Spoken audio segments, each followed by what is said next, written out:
जय हिंद दोस्तों, मैं दुर्गेश तिवारी आप सभी को अपने YouTube चैनल कमांडर क्लासेस में स्वागत करते हैं। कैसे हो बताओ। हम लोग जो देख रहे थे वो देख रहे थे दिल्ली सल्तनत। हम पढ़ रहे थे कि दिल्ली सल्तनत। एक मिनट रुक जाना, एक सेकंड केवल।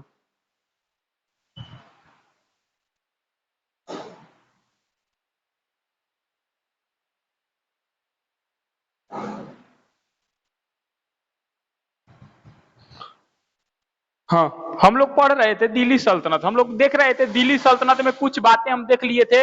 रजिया सुल्तान तक हम देख लिए थे मेरे बाबू। हम लोग यहाँ से रजिया सुल्तान के बारे में देख लिए थे, जो कि यहाँ से अब आगे पढ़ने वाले थे रजिया सुल्तान के बाद। तो जो भी वो वीडियो नहीं देखा होगा, जाओ उस पहले वीडियो को देखो और तब समझ में आ जाएगा। हम बोले थे ना कि इतना डीप लेवल लेकर चलेंगे ना कि तुमको पता नहीं है। कोई भी को भी कितना इतिहास पता हो जाए, लेकिन एक बार कब आ जाओगे ना तो एकदम तगड़े से कंपटीशन होगा, है समझ में। तो ध्यान रखना, अपने आप को कभी किसी से कम मत समझना। ये बात अपने को ध्यान में रख लेना कि जिस दिन अगर बढ़िया लड़के के साथ, चाहे बढ़िया अगर कंपटीशन के साथ बैठ जाओगे ना, थोड़ा सा सवाल पढ़कर लगते हो उड़ने, अगर जिस दिन कंपटीशन में बैठ जाओगे ना समझ में आ जाएगा। ठीक है, तो हम लोग इतिहास पढ़े थे, आप लोग को बोले थे कि मेरे बाबू शुरू में तुमको नोट्स बनाते चलना है। तो नोट शुरू में तुमको बनाकर चलना है, और क्या हो रहा है क्या नहीं उससे मतलब नहीं है। हम लोग आज रजिया सुल्तान से आगे देखेंगे। आवाज आ रहा है, पहले बता दो आवाज आ रहा है कि नहीं आ रहा है। आज हम लोग रजिया सुल्तान के बाद देखेंगे। रजिया सुल्तान के बाद हम देखेंगे, ध्यान से सुनना। रजिया सुल्तान के बाद रजिया सुल्तान हम पढ़ा दिए थे रजिया सुल्तान। अगर क्वेश्चन पूछेगा कि दिल्ली सल्तनत में, क्वेश्चन पूछेगा कि दिल्ली सल्तनत में एकमात्र मुस्लिम महिला, चाहे पूरे एकदम वर्ल्ड में पहली मुस्लिम महिला जिन्होंने गद्दी पर बैठी, उसका नाम था रजिया सुल्तान। क्या नाम था? रजिया सुल्तान। रजिया सुल्तान का मरने के बाद, इनका मृत्यु हो गया, और मरने के बाद एक राजा आए, जिस राजा का नाम था बहराम था। इसके बाद उत्तराधिकारी इनका बना। रजिया सुल्तान के मरने के बाद इनका उत्तराधिकारी यानी कि जो अगला राजा आया, उनका मेरे बाबू नाम था बहराम शाह। क्या नाम था? बहराम शाह। जो अगला राजा आया, जिस राजा का नाम था बहराम शाह, तो रजिया सुल्तान का मृत्यु के बाद जो अगला राजा आए उनका नाम था बहराम शाह। ये 1240 से लेकर 1242 तक रहे। ये मेरे बाबू एक कब तक रहे थे? 1240 से लेकर 1242 तक ये गद्दी पर रहे, जिनका नाम था बहराम शाह। क्या नाम था? बहराम शाह। ध्यान रखना कि बहराम शाह जो है, ये मेरे बाबू कब गद्दी पर आए तो 1240 से लेकर 1242 तक ये मेरे बाबू गद्दी पर है। इन्होंने कुछ कुछ नए पद का उपयोग किया, यानी कि कुछ कुछ नया पद ले आए, जिसे सृजन किया। पद में क्या किया? सृजन किया। तो मान के चलो कि इन्होंने कहा कि जो पद है, ये पद में सृजन किया कुछ कुछ नया पद, यानी कि क्या कहे, कुछ नया पद ये लेकर आए, जिनका नाम क्या था मेरे बाबू? बहराम शाह। तो ध्यान रखना कि ये पद में सृजन किए। सृजन का मतलब होता है इंक्रीज करना, यानी कि बढ़ाना, यानी कि एक कराना। अगर क्वेश्चन पूछेगा कि मेरे बाबू एक का चीज का लेकर आए थे, तो ध्यान रखना इसी को बोला जाता है, जिसे सृजन को बोला जाता है नायाब। क्या बोलते हैं? नायाब। तो ध्यान रखना, अगर क्वेश्चन पूछेगा कि मेरे बाबू जो इनका नाम था, दिख रहा है ना, चलो सही है। अगर बात किया जाए बहराम शाह, तो बहराम शाह नए नए पद का लाए, जिस पद का नाम था सृजन करना, यानी कि नायाब का पद, जिसे बोला जाता था नायाब का पद। किसका पद? नायाब का पद। तो क्वेश्चन पूछेगा कि नए नए नायाब का पद किसने लेकर आए थे, तो ध्यान रखना इनका नाम था बहराम शाह। क्या नाम था? बहराम शाह नए नए पद लेकर आए, जिनका नाम था क्या? बहराम शाह। तो ध्यान रखना बहराम शाह उतना दिन गद्दी पर नहीं रहे, केवल 2 साल रहे। तो क्वेश्चन पूछा कि रजिया सुल्तान के बाद अगला जो उत्तराधिकारी क्या था, जिनका नाम क्या था? बहराम शाह। क्या नाम था? बहराम शाह। अगर बात किया जाए, इन्होंने ही एक नए व्यवस्था का चालू किया था, जिस व्यवस्था का था नाम ए मुमली कांत। अगर क्वेश्चन पूछेगा कि इन्होंने एक व्यवस्था चालू किया था, इस व्यवस्था का नाम क्या था, ध्यान रखना नायाब ए मामूली कांत। अगर कभी पेपर में पूछेगा कि इन्होंने एक पद लाए थे, जिस पद का नाम था नायाब ए मामूली कांत है, तो ध्यान रखना अगर क्वेश्चन पूछेगा कि किसने इनमें से पद लेकर आए, जिनका नाम था नायाब ए मामूली कांत, इनको क्या किया? बलबन।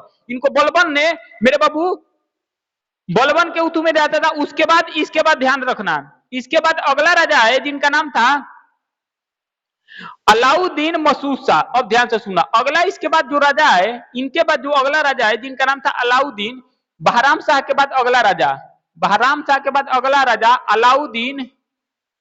अलाउद्दीन मसूद शाह। ये जो इनका टाइम पीरियड था ये 442 से लेकर 46, 42 से लेकर 46। तो ध्यान रखना अगला जो राजा है जिनका नाम था बहराम शाह, बहराम शाह के बाद कौन है उत्तराधिकारी, बोले अलाउद्दीन मसूद। देखो यहाँ से उतना क्वेश्चन नहीं पूछेगा, थोड़ा थोड़ा क्वेश्चन पूछेगा क्योंकि बहुत सारा राजा हुए, तो मेन मेन जो राजा हुए उसको हम पढ़ाएंगे। ये सब छोटा मोटा राजा से उतना क्वेश्चन नहीं पूछेगा, खाली यहाँ से निकाल कर लेकर चल जाते हैं, ध्यान रखना। पहली बनी रजिया सुल्तान, रजिया सुल्तान के उत्तराधिकारी बहराम शाह, बहराम शाह के बाद इनका अगला सुल्तान कौन है अलाउद्दीन मसूद। इन्हीं को अलाउद्दीन मसूद शाह को बलबन ने बंदी बना लिया, बंदी बनाकर मार डाला, यानी कि हत्या कर दिया। किसका हत्या कर दिया, अलाउद्दीन मसूद शाह को। तो क्वेश्चन पूछेगा कि अलाउद्दीन मसूद शाह को किसने मारा था, तो बलबन ने बंदी बनाया, बंदी बनाकर इनको क्या कर दिया, हत्या कर दिया। क्लियर। तो ध्यान रखना अगर क्वेश्चन पूछेगा कि बलबन ने किसको मार डाला, अलाउद्दीन मसूद शाह को। उसके बाद अगला जो राजा बना दिया, ये बना दिया नसरुद्दीन मोहम्मद को। किसको, नसरुद्दीन मोहम्मद को। अगर क्वेश्चन पूछे इसके बाद इनको राजा वाला कौन बना दिया, नसरुद्दीन मोहम्मद। नसरुद्दीन मोहम्मद को क्या बना दिया मेरे बाबू, राजा बना दिया। अब ये जो टाइम पीरियड था ये मेरे बाबू अगले पूरे टाइम पीरियड से रहे, वहां से 1246 से लेकर ये मेरे बाबू 1265 तक। ये कौन पद पर है, जिनका नाम था नसरुद्दीन मोहम्मद। क्या नाम था, नसरुद्दीन मोहम्मद। तो ध्यान रखना अगर क्वेश्चन पूछेगा ध्यान से सुनना। रजिया सुल्तान के बाद उत्तराधिकारी कौन है, बहराम शाह। कौन है, बहराम शाह। बहराम शाह ने एक नए पद का सृजन किया, जिस सृजन का बोला जाता है नयाब। तो क्वेश्चन पूछेगा कि दिल्ली सल्तनत में नयाब का पद चालू करने वाले एकमात्र दिल्ली सल्तनत के राजा कौन हुए थे, बहराम शाह। उसके बाद बहराम शाह के बाद अगला है जिनका नाम था अलाउद्दीन मसूद शाह। अलाउद्दीन मसूद शाह का टाइम पीरियड 42 से लेकर 46 तक।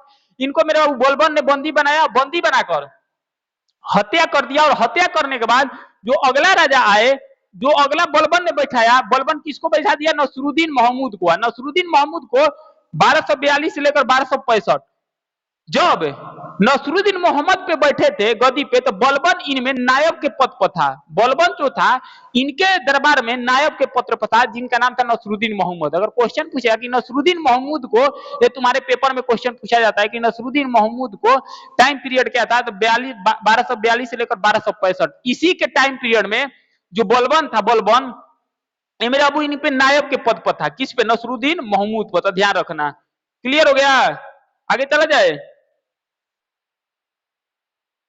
तो ध्यान रख लेना, लिख लेना वो बात कि अगर क्वेश्चन पूछेगा कि इनके दरबार में जो नायब के पद पे कौन था, बलबन। कौन था, बलबन। कौन था, बलबन। अब ध्यान से सुनना है क्वेश्चन कि नसरुद्दीन मोहम्मद ने, इनका टाइम पीरियड 46 से लेकर 65 तक था, नायब के पद पर थे बलबन, इन्हीं के दरबार में। बलबन ने अपनी लड़की की शादी, बलबन ने अपनी लड़की की शादी किससे कर दिया, ये नसरुद्दीन मोहम्मद से। अगर क्वेश्चन पूछेगा कि बलबन ने अपनी पुत्री की शादी किससे किया, बलबन से। और नसरुद्दीन मोहम्मद ने बलबन को किसकी उपाधि दी थी, जिसका नाम था उलूग खां। क्या नाम था, उलूग खां। ये तुमसे पेपर में पूछा गया क्वेश्चन है। क्वेश्चन पूछेगा कि बलबन को उलूग खां की उपाधि किसने दिया था, नसरुद्दीन मोहम्मद। अगर क्वेश्चन पूछेगा कि मेरे बाबू बलबन को नसरुद्दीन मोहम्मद ने किस चीज का उपाधि दी थी, जिनका नाम था उलूग खां। ये पेपर में पूछा है कि अगर क्वेश्चन पूछेगा कि उलूग खां, बलबन का उलूग खां का उपाधि किसने दिया था, नसरुद्दीन मोहम्मद। क्लियर हो गया। ये एकमात्र दिल्ली सल्तनत में ऐसे राजा हुए कि मेरे बाबू ये अपने फंड से एक भी रुपया खर्चा नहीं करते थे। टोपी होता है ना, टोपी सी कर कमाते थे। अगर ध्यान रखना क्वेश्चन पूछा हुआ है कि ये टोपी का काम करते थे नसरुद्दीन मोहम्मद। ये मेरे बाबू पूरी तरीके से शासन प्रशासन के पैसे से नहीं चलते थे।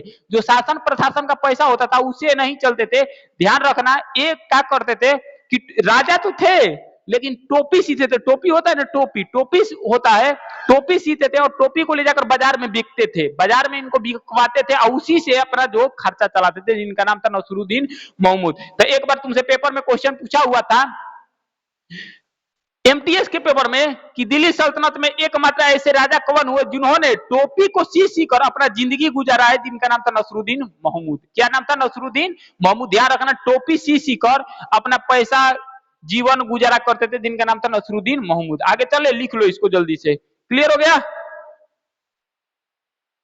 इसके बाद इनका जो मृत्यु हो गया, इसके बाद इनका मृत्यु हो गया 1265 में। किसका मृत्यु हो गया? नसरुद्दीन मोहम्मद का। तो इनका मृत्यु कब हुआ? 1265 में। आपको 1265 में मृत्यु हुआ तो अगले गद्दी पर बैठता है जिसका नाम है बलबन। क्या बैठता है? बलबन।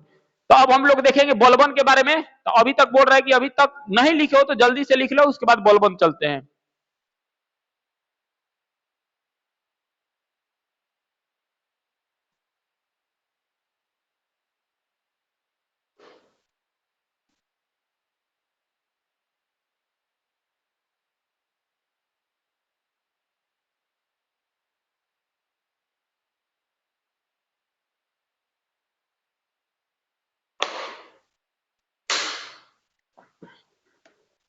देखो, हमको गुलाम वंश अगर खत्म करना होता था एक वीडियो में खत्म कर देते, लेकिन हमको ये पता था कि अगर लड़का अगर खत्म कर देंगे तो फिर लड़का इधर से उधर घूमते रह जाएगा, बोलेगा कि सर आप उड़ा दिए। इसीलिए हम गुलाम वंश को एक नहीं दो तीन उतु में खत्म करना चाहते थे कि लड़का फिर ये मत बोले कि सर नहीं आप पढ़ाए। तो इसीलिए ध्यान रखना कि गुलाम वंश एक में नहीं, कितने तीन चार टॉपिक यानी कि तीन चार भागों में यानी कि दो तीन वीडियो गया कि जिसमें गुलाम वंश रह गया। अगर हमको खत्म करना होता ना तो एक एक वीडियो में हम खत्म कर देते गुलाम वंश। बोले ना कि गुलाम वंश, देखो गुलाम वंश से क्वेश्चन पेपर में पूछता है, अगर हमको खत्म करना होता ना तो एक एक वीडियो में हम गुलाम वंश खत्म कर देते। लेकिन हमको ये नहीं लगा कि गुलाम वंश खत्म नहीं कर दे, हमको ये लगा कि गुलाम वंश खत्म करने से पहले लड़कों को ओरिजिनल कंटेंट का पता चल जाए कि ओरिजिनल कंटेंट क्या होता है। नहीं तो हमको खत्म करना होता है ना तो एक ही दिन में हम खत्म करते गुलाम वंश। लेकिन हमको लड़के को बेस्ट देना था कि लड़के बोले कि हाँ सर पढ़े हुए थे, नहीं पढ़े हुए थे। तो ध्यान रखना, अब इसको साफ कर देते, आगे चलते बलबन की तरफ। क्लियर? बलबन। अब देखते हैं बलबन के बारे में कि बलबन का क्या होता था, क्योंकि बलबन से हमारे पेपर में क्वेश्चन पूछा जाता है और पूछा ही जाएगा कि बलबन से क्वेश्चन हमारे पेपर में पूछा है और पूछा ही जाएगा। इसका तो कभी कल के लिए टाइम पीरियड पूछ देता है कि इसका टाइम पीरियड क्या है। क्लियर हो गया?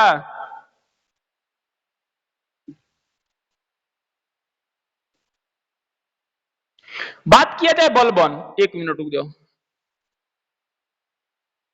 अगर बात किया जाए बलबन के बारे में, बलबन बलबन अगर बात किया जाए बलबन का, था इसका जो टाइम पीरियड है 1266 से लेकर 1286 तक।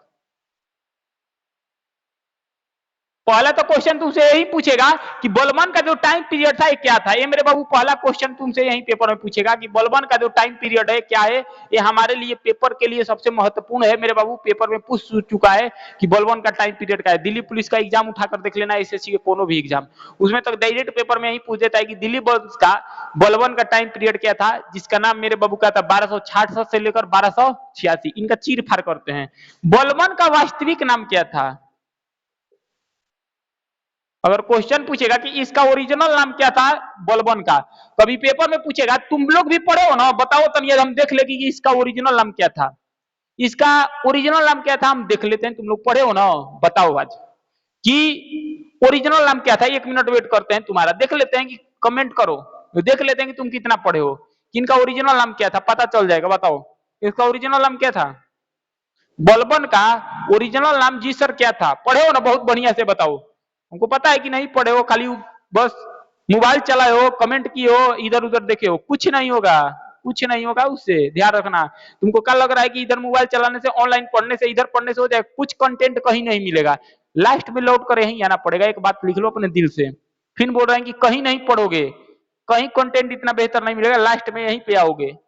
एक बात लिख लेना, अपने दिमाग में रिकॉर्ड कर लेना, कहीं पे भी इतना बढ़िया कंटेंट नहीं मिलेगा, लास्ट में हर जगह से कब सिलेक्शन नहीं हो जाएगा तो लास्ट में तुम यहीं पे आओगे।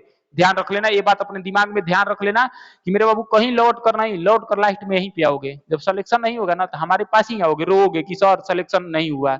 नहीं होगा सिलेक्शन, ऐसे सिलेक्शन नहीं होता। तुमको पता है कि 5,000 का वैकेंसी आता है तो उसे 10 लाख लड़के भरते हैं, ज्यादा सर नहीं मेरे बाबू। मेरिट में 0.55 से लड़के छटते हैं, ज्यादा से नहीं, 0.55 से। ज्यादा का बात नहीं कर रहे, मान रहे कि मेरिट प्री निकाल लोगे, मान लेंगे कि मेरे बाबू मेंस निकाल लोगे, लेकिन बात है मेरिट क्या ना, तो लिख देते हैं नहीं निकलेगा, नहीं निकलेगा, कंफर्म है, लिख देते हैं कि नहीं निकलेगा। बहुत लोगों को देखे हैं नहीं निकलेगा। जब तक अपने आप को कामयाबी सबसे थोड़ा थोड़ा बूंद जब से डीप से नहीं पढ़ोगे, लिख लेना है कभी रिजल्ट होने वाला नहीं है, ये अपने दिमाग में फिट कर लेना। क्लियर? तो इसीलिए थोड़ा डीप में पढ़ो और बढ़िया से पढ़ो। बात किया जाए बलबन, तो बलबन का जो वास्तविक नाम था बहाउद्दीन था। क्या नाम था? बहाउद्दीन था। क्या नाम था? बहाउद्दीन था। इनका अगर नाम बात किया जाए कि इसका ओरिजिनल नाम क्या था, बहाउद्दीन था, तो सबसे पहले तुमसे क्वेश्चन पूछेगा कि बलबन का वास्तविक नाम क्या था? बहाउद्दीन था। क्या था? बहाउद्दीन था। इसका ओरिजिनल नाम क्या था? बहाउद्दीन था। पहला क्वेश्चन ये हो गया कि इसका ओरिजिनल नाम बहाउद्दीन था। अगर आगे चलकर चले गए तो ये बलबन किस नाम से गद्दी पर बैठा था? अगर ये पूछेगा कि बलबन जो है किस नाम से अपना गद्दी पर बैठा था, इसका नाम क्या हुआ था, तो उस समय इसका नाम था गयासुद्दीन बहाउद्दीन बलबन। गयासुद्दीन बहाउद्दीन, गयासुद्दीन बहाउद्दीन,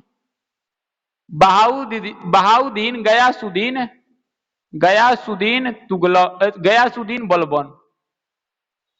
इस नाम से गद्दी पर बैठा था जिसका नाम था मेरे बाबू बलबन। तो पहला क्वेश्चन ये हो गया कि वास्तविक नाम इसका क्या था, तो वास्तविक नाम था बहाउद्दीन। अगर क्वेश्चन पूछेगा कि ये मेरे बाबू किस नाम से गद्दी पर बैठा, तो गद्दी पर नाम पर बैठा था बहाउद्दीन गयासुद्दीन बलबन। एक अपने नाम का वास्तविक नाम था बहाउद्दीन। अगर क्वेश्चन पूछेगा कि मेरे बाबू एक कहाँ का था, एक इलबरी तुर्क था। आपको पता है बढ़िया से कि ये क्या था? इलबरी तुर्क था। अगर बात किया जाए तो बलबन जो था एक कि मेरे बाबू क्या था? इलबरी तुर्क था। ये क्या था? इलबरी तुर्क था। अगर हम इसको अगर बात किया जाए बलबन का, तो बलबन एक क्या था मेरे बाबू? इलबरी तुर्क था। क्या था? इलबरी तुर्क। अगर आगे अगर बात किया जाए बलबन के बारे में कि बलबन, तो क्वेश्चन पूछता है कि बलबन किस वंश का शासक था।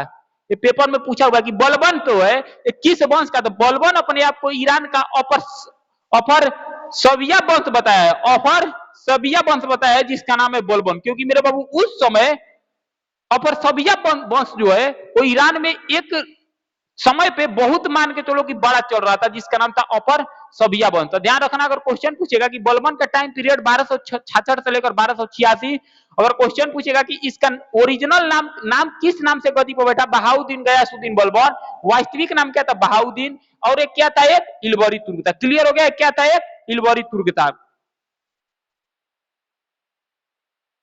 अगर बात किया जाए कि मेरे बाबू ए किस नाम से, यानी कि अपने आप को कौन सा वंश बताया, अगर क्वेश्चन पूछे कि अपने आप को कौन सा वंश बताया, यानी कि अपने आप को, तो ये ध्यान रखना ईरान का अफर सविया वंश बताया। कौन? उस समय जो फेमस थी अफर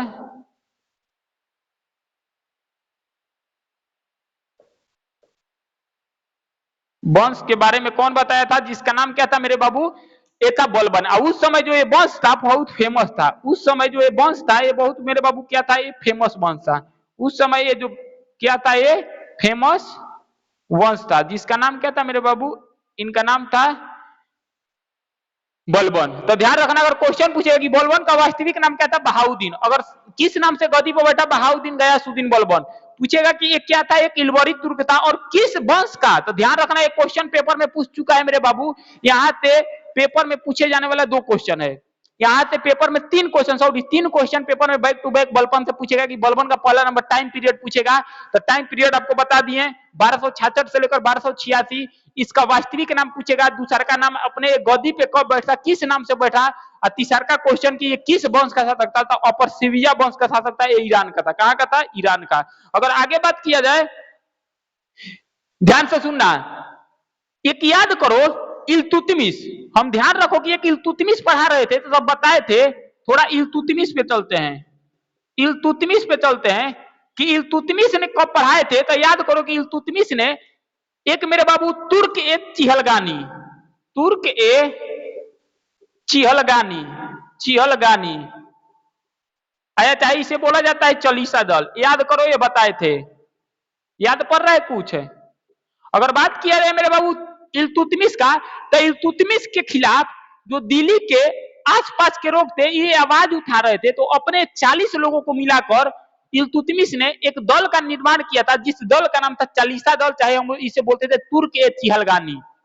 बनाया था इल्तुतमिश। लेकिन इल्तुतमिश बनाया था तो इस संगठन में जिसका नाम था बलबन भी था। इस संगठन में जो था, इस संगठन में भी था, तो ये कौन था? बलबन भी था। कौन था? बलबन भी था।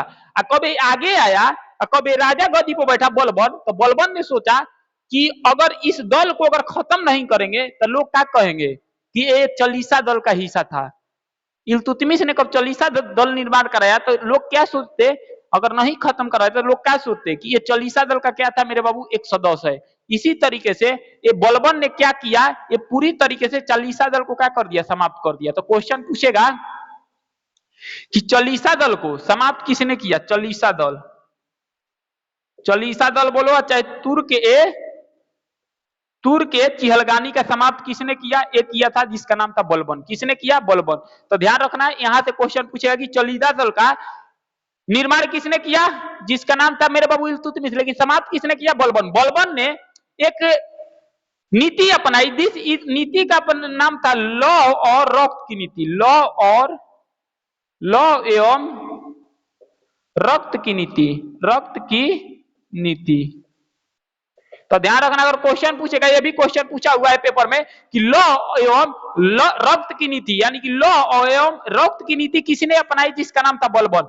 किस वंश का था, अफर सविया वंश। क्वेश्चन पूछेगा कि चालीसा दल का शुरुआत इल्तुतमिश, चालीसा दल का खत्म किसने किया, बलबन। क्वेश्चन पूछेगा कि एक किलबरी तुर्क था, लेकिन वंश कहां का था, ईरान का था, जो अपने आप को ईरान का वंश बताया, जिसका नाम था अफर सविया वंश। क्या नाम था, अफर सविया वंश। अगर क्वेश्चन आगे पूछेगा तुमसे,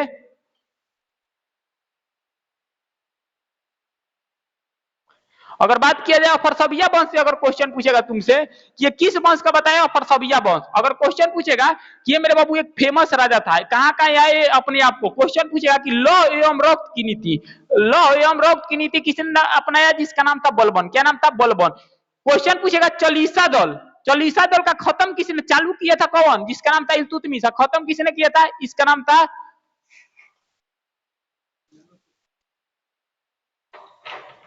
इसका नाम क्या था मेरे बाबू, इसका नाम था मेरे बाबू क्या, ये था लौ एवं रक्त की नीति, बलबन। ध्यान रखना, ये क्वेश्चन पेपर में पूछते हैं। अगर आगे चला जाए, देखो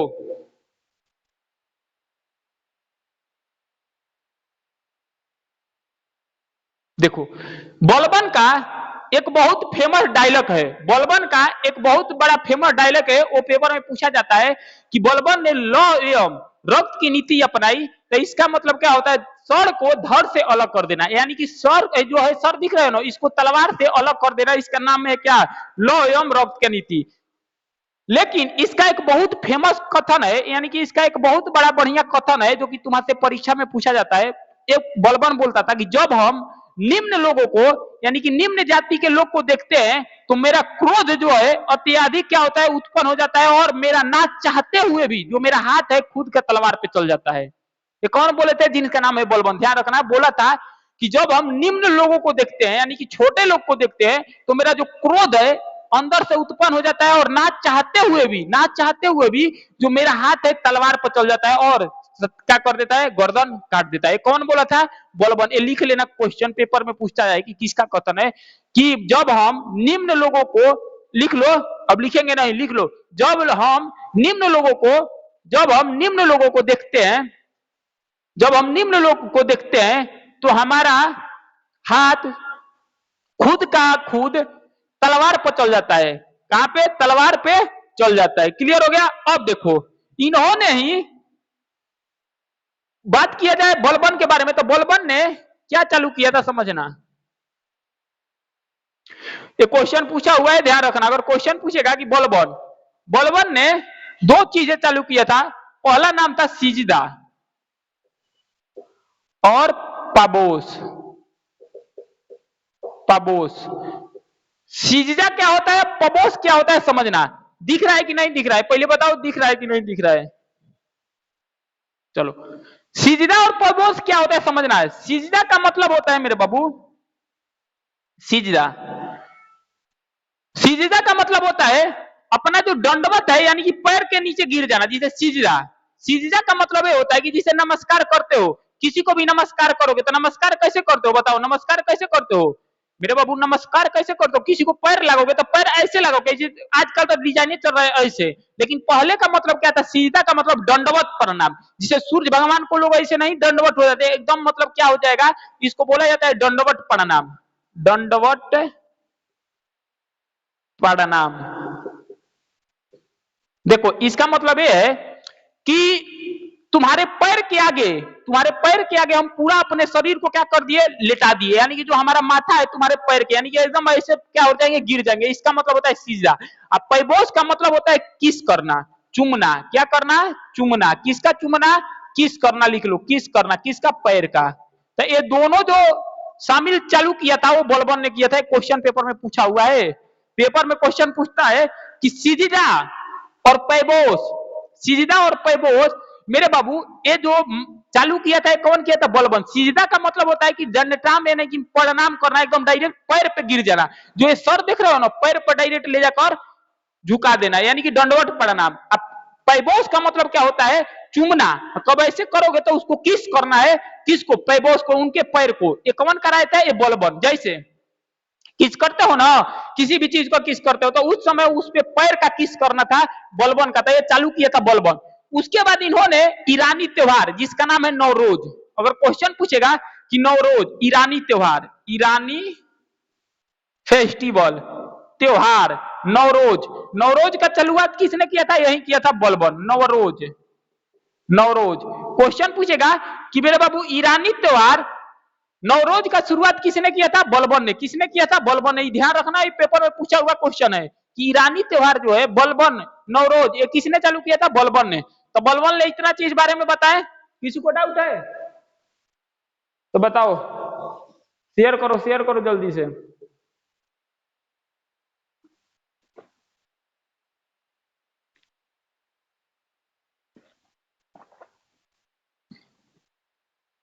चलो, तो ध्यान रखना, सिजदा, सिजदा क्वेश्चन पूछेगा कि सिजदा किसने चालू किया था, एम ए बलबन। पैबोस, चुमना, ये भी बलबन। क्लियर हो गया। अगर आगे बात किया जाए तो देखो, देवीय शक्ति का शुरुआत इन्होंने किया था। अगर क्वेश्चन अगर पूछा जाए, इसको हम साफ कर दे, इधर हम साफ कर देते हैं। लिख लियो ना, लिख लो इसको।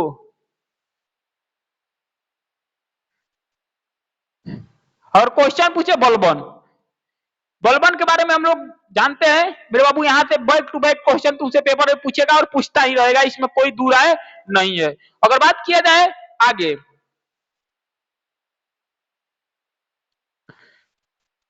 देवीय सिद्धांत, अगर पूछा जाए कि देवीय सिद्धांत, देवीय राजस्व का सिद्धांत, देवीय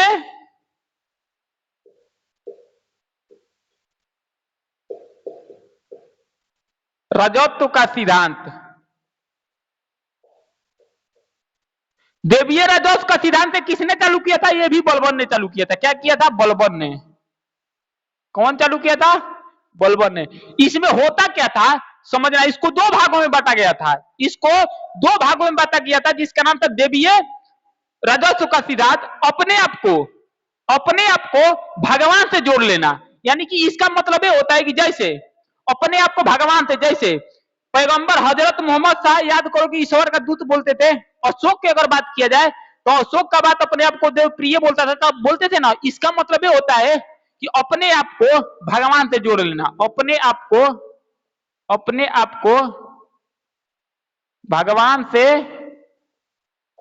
जोड़ लेना, अपने आप को भगवान से जोड़ लेना, चाहे अपने आप को भगवान मानने लगना। बोला कि हम भगवान हैं, हम कुछ नहीं, हम भगवान हैं, तो इसी को बोलते हैं राजस्व देवीय का सिद्धांत। अगर क्वेश्चन पूछेगा कि इसमें मेरे बाबू दो प्रकार के ली गई, इसमें दो प्रकार के ली गई, जिसका नाम है, एक है निबावत की खुदाई, एक क्या है, इसमें भी दो प्रकार का था। तो ध्यान रखना, इसमें भी दो प्रकार का था। एक था निबावत, निआबत ए खुदाई, एक था निबावत ए खुदाई। अगर अगला बात किया जाए कि अगला क्या था, जिल ए इलाही, जिल ए इलाही। इसमें भी मेरे बाबू दो पद था, इसमें राजस्व में दो पद था, जिसका नाम था निबादत ए खुदाई, दूसरा था जिल ए इलाही। दूसरा क्या था, जिल ए इलाही। अगर बात किया जाए कि मेरे बाबू इसमें क्या होता है, ध्यान से सुनना, अपने आप को, अपने आप को मेरे बाबू भगवान से जोड़ देना, इसी को बोलते हैं देवीय राजस्व का सिद्धांत। क्या बोलते हैं, देवीय राजस्व का सिद्धांत। किसने चालू किया था, बलबन ने। क्वेश्चन तुमसे पेपर में पूछा जाता है। अगर क्वेश्चन पूछेगा कि नियाबत खुदाई का मतलब क्या होता है, ईश्वर का प्रतिनिधि, ईश्वर का प्रतिनिधि, इसका अगर पूछेगा तो ईश्वर का छाया। अगर पूछेगा कि इसका मतलब क्या होता है, ईश्वर का प्रतिनिधि, प्रतिनिधि। इसका मतलब क्या होता है? ईश्वर का छाया, ईश्वर का छाया।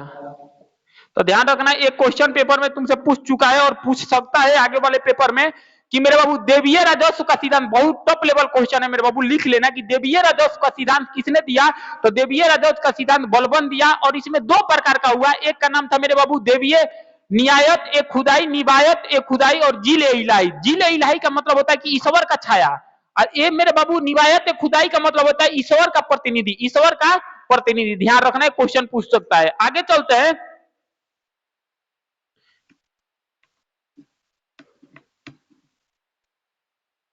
अब समझना, इन्होंने बलबन ने ही बहुत सारा काम किया। इसका मतलब होता क्या है? मेंस में देखो, तुमसे प्री के लेवल में क्वेश्चन नहीं पूछेगा, प्री के लेवल में ये क्वेश्चन तुमसे नहीं पूछेगा। जब भी मेंस का एग्जाम देने जाओगे तो ये पूछेगा देवीय राजस्व का सिद्धांत क्या है। प्री में आज तक हुआ नहीं है ये मेरे बाबू, मेंस लेवल का क्वेश्चन है, डायरेक्ट पेपर में पूछेगा कि मेरे बाबू देवीय राजस्व का सिद्धांत किसने दिया? तो लड़का नाम नहीं सुने होगा तो कन्फर्म हो जाएगा।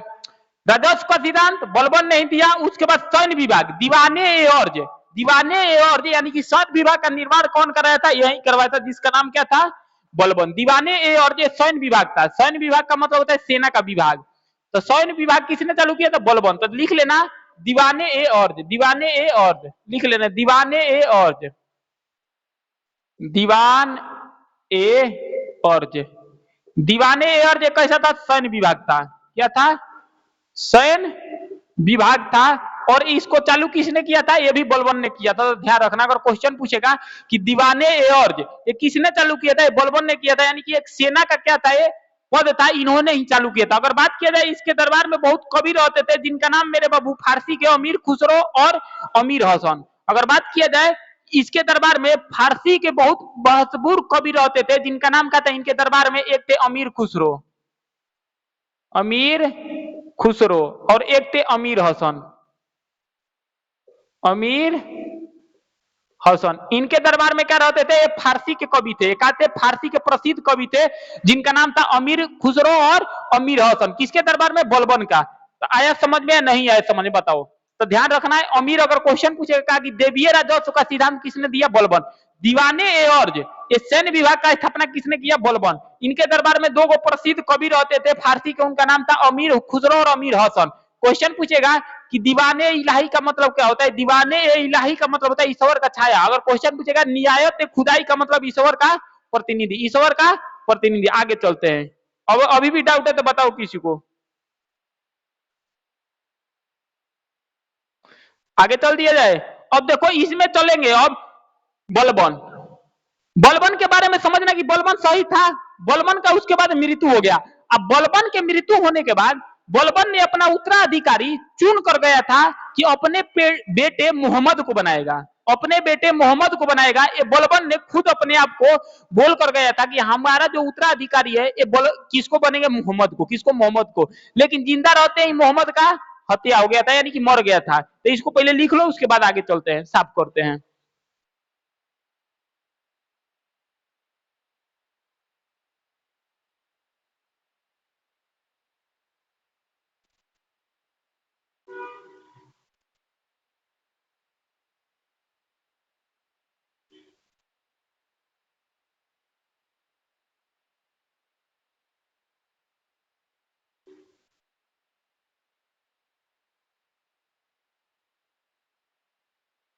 चलो, अब ध्यान से सुनना। यहाँ पे थोड़ा टिपिकल कंडीशन है, एक कहानी सुनना। यहाँ पे थोड़ा, अगर थोड़ा सा भी दिमाग से हटोगे तो नहीं समझ में आएगा, समझना। बलबन का, बलबन ने अपना उत्तराधिकारी किसको चुन बोला था कि किसको चुना जाएगा? ये मेरे बाबू चुना जाएगा। बलबन ने बोला था कि मेरे बाबू हमारा जो उत्तराधिकारी होंगे, उत्तराधिकारी होंगे, ये चुन कर गया था। बोला था कि जो ये मेरे बाबू बोल दिया था मोहम्मद शाह। किसको तुम चुना था? मोहम्मद शाह को। ये बोल चुका था कौन? बलबन। बलबन ने बोला था कि हमारा कोई भी अगर उत्तराधिकारी होगा ये मोहम्मद शाह होगा। ये सबसे इनके बलबन का योग पुत्र था, ये योग पुत्र था, योग पुत्र था, जिनका नाम मेरे बाबू क्या था? ये था मोहम्मद शाह। लेकिन बलबन के जिंदा रहते ही, बलबन के जिंदा रहते ही इनका निधन हो गया, यानी कि ये मारे गए। ये क्या हो गए थे? निधन हो गए। मान लो कि निधन हो गए, कौन जिंदा रहते थे? जब देखो बलबन ने अपना जीते जीत ही जैसे जिंदा था तबे उत्तराधिकारी चुन लिया था कि हमारा जो उत्तराधिकारी होंगे ये मोहम्मद शाह होंगे, ये हमारे योग पुत्र है, इनका नाम है मोहम्मद शाह, यही होंगे। लेकिन बलबन के जिंदा रहते ही इनका निधन हो गया। तब इनका निधन हो गया तो इनका पुत्र का नाम था किनका? मोहम्मद शाह का पुत्र। मोहम्मद शाह का जो पुत्र था इनका क्या नाम था? मोहम्मद शाह का पुत्र। तो मोहम्मद शाह का पुत्र का नाम था कै खुसरो। क्या नाम था? कै खुसरो। इनका एक पुत्र था, इनका पुत्र था जिनका नाम था कै खुसरो खा। कै खुसरो खा इनका पुत्र था, ध्यान रखना, इनका पुत्र था, मोहम्मद शाह का पुत्र था जिसका नाम था कै खुसरो खा। ध्यान रखना, कै खुसरो खा को बोला गया बना देने के लिए। यहाँ पे फिर बोल रहे हैं, थोड़ा सा टिपिकल कहानी है, ध्यान से सुनना। मेरे बाबू कब जिंदा थे जिनका नाम था बलबन, तो बलबन ने जिंदा ही रहते हुए बोले थे कि मेरा जो उत्तराधिकारी है, बलबन कब जिंदा थे तो उसी समय बोले थे कि जो मेरा उत्तराधिकारी होंगे ये मेरे बड़े पुत्र होंगे जिसका नाम था मोहम्मद शाह। लेकिन बलबन के जिंदा रहते ही मोहम्मद शाह का निधन हो गया। तब इनका पुत्र था जिनका नाम था कै खुसरो का। क्या नाम था? कै खुसरो का। और बोला गया, बलबन बोला कि कै खुसरो का को अपना हम उत्तराधिकारी मानते हैं, यानी कि हम अपना उत्तराधिकारी मानते हैं, हम अपना उत्तराधिकारी मानते हैं। किसको माना गया? कै खुसरो। लेकिन जैसा ही बलबन ने 1286 में मरा, निधन हुआ, तो उनके जो दरबार वाले थे इनको गद्दी पे बैठने नहीं दिया, इनको गद्दी पे बैठने नहीं दिया। और इनके वजह से कैकुबाद, किसको बनाया? कैकुबाद को इनका उत्तराधिकारी बनाया। इसके बाद इनके जगह पे किसको उत्तराधिकारी बनाया? उत्तराधिकारी किसको बनाया? कैकुबाद। किसको बनाया? कैकुबाद को उत्तराधिकारी बनाया। अब बताओ, थोड़ा सा समझ में आया? तो ध्यान रखना, ये अगर हम डायरेक्ट तुमको अगर पढ़ाने थे कि बलबन का उत्तराधिकारी बना कैकुबाद, तो नहीं समझ में आता। इसीलिए पूरा ये गाथा हमको गाना पड़ना कि बलबन का उत्तराधिकारी, बलबन ने खुद बोला था कि हमारा जो उत्तराधिकारी ये बनेगा, हमारा लड़का बनेगा बड़ा पुत्र जिसका नाम था मोहम्मद शाह। तो बलबन के रहते हुए ही मोहम्मद शाह का निधन हो गया था। तब बोले थे कि इनका पुत्र कै खुसरो खा बनेगा। लेकिन जैसा ही ये मरे बलबन 1286 ईस्वी में, तो इनको मेरे बाबू नहीं बनाया गया, यानी कि कै खुसरो खा को नहीं बनाया गया, हटा दिया गया। और उनके जगह पे किसको बना दिया गया? कैकुबाद। अब तुम्हारे दिमाग में क्वेश्चन आएगा कि सर कैकुबाद था कौन? आएगा दिमाग में कि नहीं आएगा कि सर कैकुबाद था कौन? तो कैकुपात्र समझना कौन था। कैकुबाद कौन था? तो बलबन का पौत्र था। ये मेरे बाबू बलबन का क्या था? बलबन का कैकुबाद था, जो बलबन का पौत्र था, बलबन का पौत्र था। यानी कि बलबन का एक और लड़का हुआ जिस लड़का का नाम था बुगरा खा। क्या नाम था? बुगरा खा। ये बुगरा खा का पुत्र था। एक व्यक्ति हुए जिसका नाम था बुगरा खा, और बुगरा खा का पुत्र हुआ जिसका नाम था कैकुबाद। ये बुगरा खा का पुत्र था जिसका नाम क्या था? कैकुबाद। ध्यान रखना, अगर क्वेश्चन पूछेगा कि कैकुबाद, डायरेक्ट पेपर में पूछता है, तुमको पता है कि पढ़कर जाओगे क्या, पेपर में पूछेगा डायरेक्ट कि मेरे बाबू कैकुबाद जो बना था उत्तराधिकारी, ये किसका पुत्र था? तो ये ध्यान रखना कि बलबन का पौत्र का पुत्र था, यानी कि बलबन का पुत्र थे जिनका नाम था बुगरा खा, और बुगरा खा का पुत्र हुए जिसका नाम था कैकुबाद। यही कैकुबाद मेरे बाबू आगे चलकर बलबन के बाद जो उत्तराधिकारी बने जिनका नाम क्या था? यही था। क्लियर हो गया?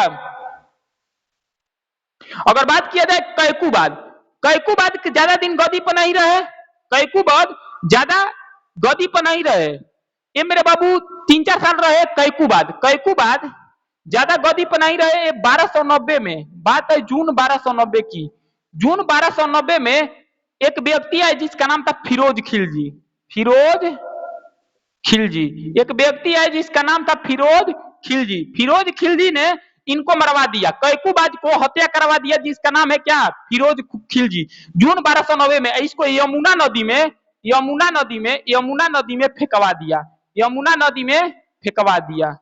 ध्यान रखना, ये भी क्वेश्चन पूछा हुआ है कि कैकुबाद को कैकुबाद को किसने मारा? तो कैकुबाद को हत्या कर दिया फिरोज खिलजी ने, इनको ले जाकर जमुना नदी में फेंकवा दिया जिसका नाम था फिरोज खिलजी। तो ध्यान रखना, अगर क्वेश्चन पूछेगा कि कैकुबाद को किसने मरवाया, तो कैकुबाद को हत्या कर दिया जिसका नाम था फिरोज खिलजी। इन्होंने इनका जून 1290 में हत्या कर कर यमुना नदी में फेंकवा दिया। ये भी क्वेश्चन पूछा हुआ है कि कैकुबाद को हत्या कर कर जून 1290 में जमुना नदी में किसने फेंकवाया? फिरोज खिलजी। क्या नाम था?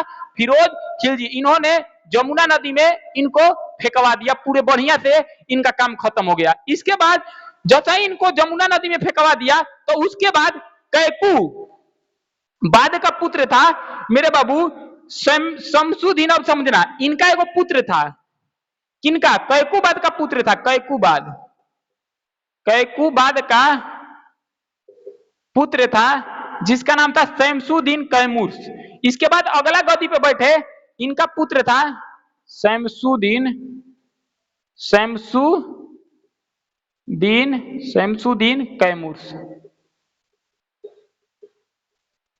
कैमूर। अगला जो राजा हुए जिसका नाम था, जैसा ध्यान से सुनना, जैसा ही फिरोज खिलजी ने इनको मरवा कर यमुना नदी में फेंकवा दिया, तो इनका एक लड़का हुआ जिस लड़का का नाम था शमसुद्दीन कैमूर। इनको गद्दी पर बैठाया। ये केवल मात्र 3 महीने तक रहे। ये केवल कितने महीने तक रहे?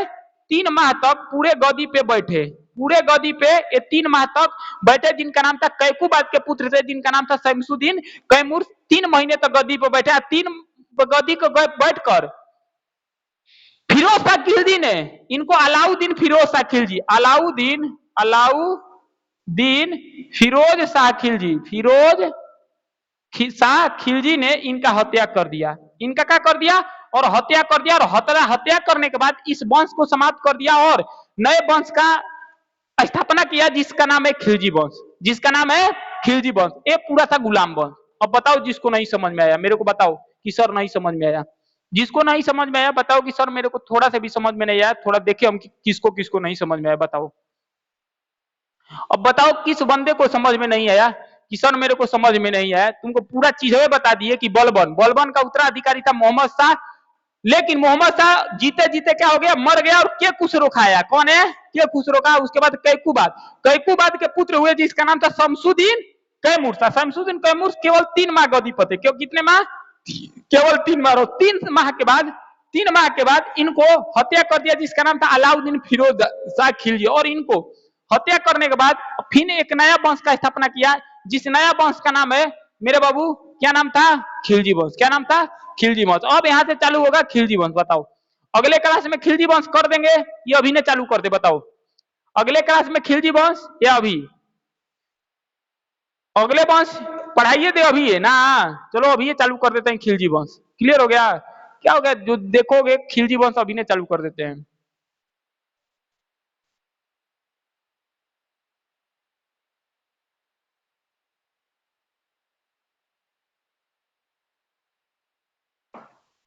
अभिनय चालू कर देते हैं खिलजी वंश ना जी। अभिनय चालू कर देते हैं खिलजी वंश। चलो किसी को डाउट है तो बताओ मेरे को। मजा आया कि नहीं आया? सही से बताना, मजा आया नहीं आया? पूरा एकदम मेहनत से पढ़ाए हैं मेरे बाबू, बहुत मेहनत लगा है कि इतना फिर बोले हैं कि इतना। देखो एक बार और समझाते हैं, समझाने का प्रयास करते हैं। बलबन का अगर टाइम पीरियड 1266 से लेकर 1286, क्वेश्चन पूछा कि बलबन का मृत्यु कब हुआ? 1286 में। इनके बाद बलबन ने अपना उत्तराधिकारी किसको चुन दिया था जिंदा रहते हुए? जिसका नाम था बलबन ने बोला कि हम मोहम्मद शाह को अपना उत्तराधिकारी चुनते हैं। इनका बड़े पुत्र थे, योग पुत्र थे, लेकिन इनका जिंदा रहते हुए मृत्यु हो गया जिसका नाम क्या था? मोहम्मद शाह को। लेकिन मोहम्मद शाह बलबन जिंदा थे तबे इनका मृत्यु हो गया। तो इन्होंने बोले कि इनका पुत्र है के खुसरो खां। के खुसरो खां को हम क्या कर देते हैं मेरे बाबू? ये उत्तराधिकारी। लेकिन जैसा ही बलबन मारा तो वहां के जो आस पास के लोग थे ये मेरे बाबू उसके दरबार में इनको बैठने नहीं दिया। कै खुसरो खां को, कै खुसरो खां को नहीं बैठने दिया। किसको बैठाया इनके जगह पे? ये मेरे बाबू कैकुबाद को। कैकुबाद कौन था? ये बलबन का पौत्र का लड़का था। एक बलबन का एक और पुत्र था जिसका नाम था बुगरा खां। और बुगरा खां का लड़का था जिसका नाम मेरे बाबू क्या था? यही नाम था कैकुबाद। कैकुबाद को गद्दी पर बैठाया। कैकुबाद को गद्दी पर बैठाने के बाद ये मान के चलो 3-4 साल राज किया। उसके बाद जून 1290 में एक व्यक्ति हुए जिसका नाम था अलाउद्दीन फिरोज खिलजी। अलाउद्दीन फिरोज शाह खिलजी इनको मारकर जून 1290 में जमुना नदी में फेंकवा दिए। तो क्वेश्चन तुमसे पूछेगा कि फिरोज शाह खिलजी ने जमुना नदी में किनको मारकर फेंकवा दिया? जिसका नाम मेरे बाबू क्या था? कैकुबाद को फेंकवा दिया। उसके बाद कैकुबाद पुत्र जिनका नाम था शमसुद्दीन कैमूर को अगला राजा बनाया, और अगला राजा बनाने के बाद केवल 3 माह गद्दी पर बैठा। 3 माह गद्दी पर बैठने के बाद अलाउद्दीन फिरोज खिलजी ने इनका हत्या कर दिया, और हत्या करने के बाद अगला नया वंश स्थापित कर दिया जिसका नाम क्या था मेरे बाबू? खिलजी वंश। तो ध्यान रखना क्वेश्चन में शमसुद्दीन कैमूर को हत्या किसने कर दिया? अलाउद्दीन फिरोज शाह खिलजी। ये केवल 3 माह गद्दी पर बैठा, उसके बाद अगला एक वंश का निर्माण कर दिया जिस वंश का नाम क्या था मेरे बाबू? खिलजी वंश। क्लियर? तो देख रहे हो ना कि ऐसे ऐसे कहानी हो रहा है कि ऐसे ऐसे अपने में मार मार कर सब राजा बन रहे हैं, अपने में सब मार मार करते। सुने हो कि नहीं सुने हो कि मेरे बाबू हर घर में मिठाई जाएगी?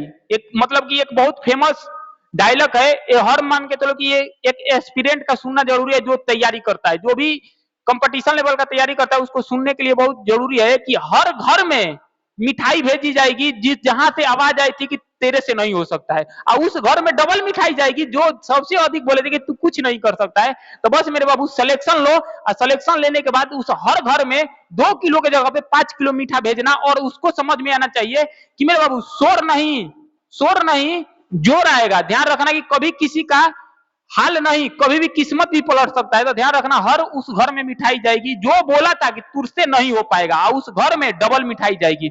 ध्यान रख लेना, ये अपने बात को नोट कर कर लिख लेना कि हर घर में मिठाई जाएगी जिसने बोला था कि तेरे से काम नहीं हो सकता है। क्लियर? उसी घर में सबसे पहले मिठाई लेकर आना। क्लियर हो गया? देखो तो यही एक कैकुबाद पूरे तरीके थे तुम्हारा दिल्ली सल्तनत। और एक और समझना कि आपस में लड़ गए थे, और उसके बाद यहाँ पे फिरोज खिलजी ने एक मेरे बाबू नया वंश का स्थापना कर दिया जिसका नाम है मेरे बाबू खिलजी वंश। खिलजी वंश का टाइम पीरियड अगर बात किया जाए तो 1290 से लेकर 1320, 1290 से लेकर 1320 तक फिर क्या रहा? खिलजी वंश। खिलजी वंश में टोटल 5 राजा है। इनमें सबसे जो महान राजा है जिसका नाम था अलाउद्दीन खिलजी, इसी खिलजी वंश में हुए जिसका नाम था अलाउद्दीन खिलजी। सबसे कम वंश में शासन करने वाला था खिलजी वंश। क्लियर हो गया? ध्यान रखना। आगे चला जाए, चलो आगे चला जाए, लिखो खिलजी वंश। आगे बता देते हैं खिलजी वंश। अगला है खिलजी वंश।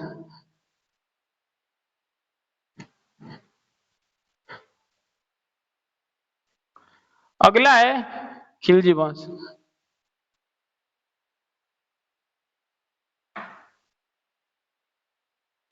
खिलजी वंश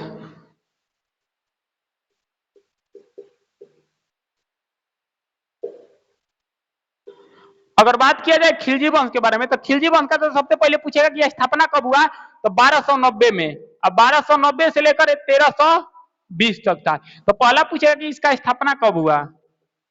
पहला क्वेश्चन है तुमसे पेपर में पूछेगा कि इसका स्थापना हुआ 1290 में। इसका स्थापना संस्थापक कौन था? पहला क्वेश्चन पूछेगा कि इसका संस्थापक,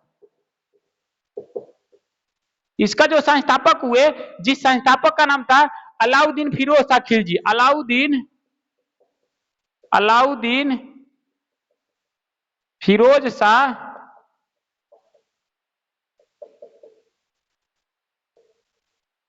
शाह खिलजी, जिसका संस्थापक हुए जिसका नाम था अलाउद्दीन फिरोज शाह खिलजी। किसका मेरे बाबू? खिलजी वंश का। अगर अगला क्वेश्चन अगर पूछेगा, सॉरी अलाउद्दीन है, जलालुद्दीन, सॉरी यहाँ पे जलालुद्दीन होगा, जलालुद्दीन फिरोज शाह खिलजी। कौन हो गया? जलालुद्दीन फिरोज शाह खिलजी। संस्थापक कौन थे? जलालुद्दीन फिरोज शाह खिलजी। अगर बात किया जाए खिलजी वंश जब स्थापित हुआ, तो खिलजी वंश को स्थापित होने के बाद इसको हम खिलजी क्रांति बोलते हैं। ये पेपर में पूछा हुआ है कि इसको हम क्या बोलते हैं? खिलजी क्रांति। और खिलजी क्रांति क्यों बोलते हैं? को पेपर में पूछेगा कि इसका जो स्थापना हुआ था, इसको मेरे बाबू जब स्थापना हुआ था तो इसको हम क्या बोलते हैं? खिलजी क्रांति बोलते हैं। क्या बोलते हैं? खिलजी क्रांति। तो ध्यान रखना खिलजी वंश का जो स्थापना हुआ 1290 से लेकर 1320। क्वेश्चन पूछा स्थापना 1290, संस्थापक जलालुद्दीन फिरोज शाह खिलजी। इसके स्थापना के बाद हम क्या बोलते हैं मेरे बाबू? इसको बोलते हैं खिलजी क्रांति। क्या बोलते हैं? खिलजी क्रांति। क्यों खिलजी क्रांति बोलते हैं? ये तुम्हारे मेंस के पेपर में पूछता है, ये मेरे बाबू प्री के एग्जाम में नहीं, ये मेंस के एग्जाम में पूछता है। तो हम बता सकते हैं कि क्यों पूछता है, और यहाँ पे हम लिखवा भी सकते हैं कि क्यों कहा जाता है। तो इसको लिखवाने का जाने से पहले हम एशियंट इतिहास में जाना चाहते हैं। एशियंट इतिहास का मतलब होता है प्राचीन इतिहास। प्राचीन इतिहास में ध्यान रखो कि 16 महाजनपद हुआ करता था, और 16 महाजनपद में सबसे जो मेन जो जनपद था, मेन जो जनपद था वो था मगध। क्या नाम था? मगध। और मगध का जनपद था, उसमें ये कहा गया था कि इनमें कोई प्रकार का कोई भी शासक बन सकता है, कोई भी राजा बन सकता है, लेकिन जो 15 महाजनपद थे उसमें बोला गया था कि राजपूते ही शासक है तो शासक बनेगा। वो पिछले से मतलब कि पिछले बात किया जाए एशियंट इतिहास यानी कि प्राचीन इतिहास में अगर बात किया जाए तो ये लिखा था। तो इसीलिए बोला जाता है कि जो खिलजी वंश है, खिलजी वंश एक निम्न वर्ग का वर्ग था, यानी कि एक छोटा वंश था और ये शासक किया। तो पहला क्वेश्चन पूछेगा कि दिल्ली सल्तनत में सबसे छोटा कार्यकाल किस राजा का हुआ? एक खिलजी वंश का। सबसे अधिक इसमें फेमस राजा कितने राजा हुए? 5 राजा। इसमें कितने राजा हुए आए थे? 5 राजा। इसमें टोटल कितने वंश कितने राजा शासक किए? 5 राजा इसमें थे। कितने राजा शासक बने? 5 राजा इसमें शासक बने, जिसका नाम क्या था? खिलजी वंश। क्या नाम था? खिलजी वंश। क्लियर हो गया? तो ये देख लो कि खिलजी वंश को खिलजी क्रांति बोलते हैं। इसका जो स्थापना है 1290 में हुआ था, संस्थापक थे जलालुद्दीन फिरोज शाह खिलजी।